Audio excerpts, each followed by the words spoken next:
乡亲啊，继续要来讲这个鸡卵起价咯。今仔日开始，这个鸡卵的产地价一台斤来到40块半，创下着历史的新高。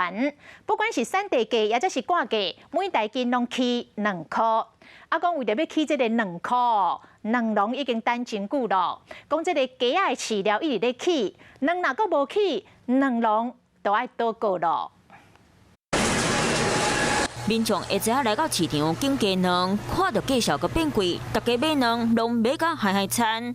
小姐，以前买它差不多50几块而已，现在涨1倍了啊，超心疼的啊，什么都贵，不然买不起了。买一袋10粒鸡卵，过去讲50，今麦贵1倍，超100。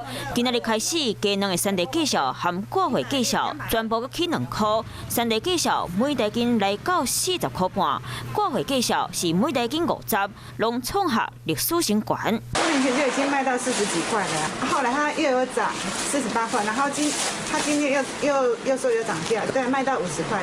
3月中，农的价小一直咧涨关价，卖农的农民拢希望会当搁起较贵咧。饲料地起也挡袂掉，也无法度吼，所以昨昏佫宣布要起一个2块吼，成本边缘较好一点啊，安尼尔。45%你两家要起起会到，嘛是起袂到，所以农民吼嘛是佫袂趁钱啊尔。 受到国际原物料价小影响，饲料的价小嘛对咧变贵。